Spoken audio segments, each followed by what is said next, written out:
बहुत समय पहले जब दुनिया नहीं थी और रोचक कहानियाँ हवाओं पर नाचती थी। सूर्य के लोग नाम एक शक्तिशाली जनजाति रहती थी। वह बर्फ से ढके पहाड़ों के बीच एक घाटी में पनपे। उनका जीवन ऋतुओं के लय के साथ बुना हुआ था। लेकिन एक बार सूर्य क्रोधित हो गया। उसने अपनी जीवन दायिनी गर्मी को रोक लिया। जमीन सूख गई, फसलें मुरझा गई और सूर्य के लोगों पर निराशा छा गई। सूर्य के लोगों की कहानी की नायिका अवनी परेशान होकर झील के किनारे बैठे हुए थे। वे वहाँ उसी कबीले में अवनी नाम की एक युवती जो अपनी दयालुता और साहस के लिए जानी जाती थी। उसे अपने लोगों को ऐसे पीड़ित देखना सहन नहीं हुआ। एक दिन वह दृढ़ संकल्पित होकर गांव से भाग निकली। सूर्य को खोजने और दया की गुहार लगाने के लिए।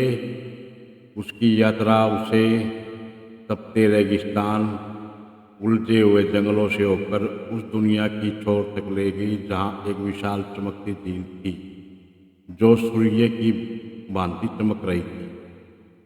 सूर्य के लोग कहानी की नायिकाओं ने एक दूसरे से बात करती हुई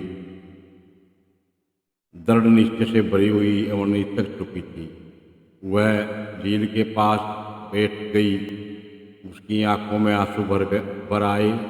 अचानक उसके पीछे भूरे फर का एक चमकीला जानवर महसूस किया। उसने उसके बाद उसे एक राष्ट्रार्थपूर्ण हंसी की गूंज सुनाई दी। वह गिद्ध एक धोखेबाज आत्मा थी जो अपनी चालाकी और दुष्ट तरीकों के लिए जाना जाता था। छोटी क्यों रो रही हो? गिद्ध की आवाज़ कर्कश भरी थी। अवनी चौंकी, लेकिन एक उम्मीद का साथ उसने अपने लोगों की पीड़ा के बारे में दिल खोलकर सब बात उस शरारती गिद्ध को बता दी। गिद्ध ने उसकी बात सुनी और उसकी आंखों में एक शरारत भरी चमक थी। सूर्य जिद्दी है, वह हंसते हुए बोला, लेकिन शायद कोई रास्ता हो। तभी उसने अपनी एक टेढ़ी उंगली को रेगिस्तानी फूलों के बीच उदकती हुई चमकीली चिड़िया की ओर इशारा किया। हमिंग बर्ड की आत्मा खोजो, वह सूर्य की भाषा जानती है। सूर्य के लोग कहानी की नायिका उन्होंने जब हम्बिंग बर्ड मिली तो हिम्बिंग बर्ड ने अवनी को तरीका बताया।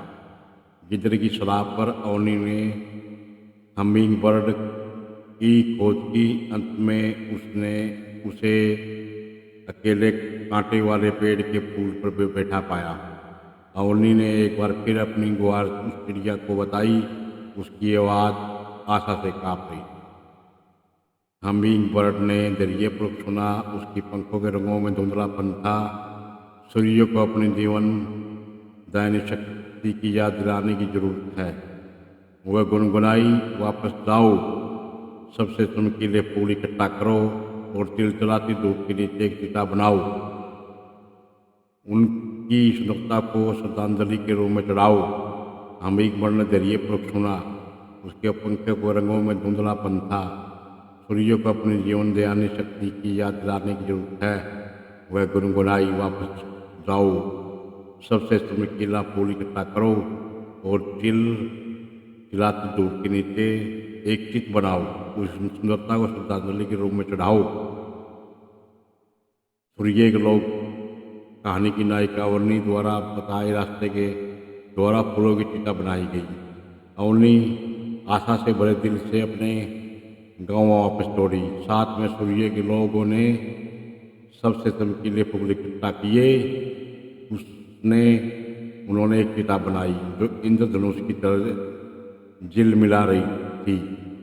फिर सब लोगों ने उस चिता को तेज धूप के नीचे जला दिया। जैसे ही फूल जल गए, लोगों की भीड़ में एक चीख सुनाई दी। आग की लपटों ने रंगों का एक चकाचौंध भरा नज़ारा बना दिया था, जो धीरे धीरे सूर्य की ओर बढ़ा रहा था। अवनी ने अपनी सांस रोकी हुई थी। अचानक एक बदलाव आया। सूर्य की तेज चमक नरम हो गई, उसकी जगह गर्म सुनहरी चमक आ गई। कोमल बारिश होने लगी, जिसने सूखी जमीन को सींचना शुरू किया। सूर्य के लोग खुशी से झूम उठे। उनके चेहरे कृतज्ञता के भाव से आकाश की ओर मुड़े हुए थे। उस दिन से अवनी लोगों और आत्माओं को बीच के पुल के रूप में जाने लगी। उसकी बहादुरी, हमिंग बर्ड की बुद्धिमानी की कहानी एक किंवदंती बन गई, जो सूर्य के लोगों को प्राकृतिक नाजुक संतुलन और दयालुता की शक्ति का सम्मान करने की याद दिलाती है। तो बच्चों, कैसी लगी आपको ये रोचक कहानी? इस कहानी सुनने के बाद आप चैनल को सब्सक्राइब करें और लाइक करें।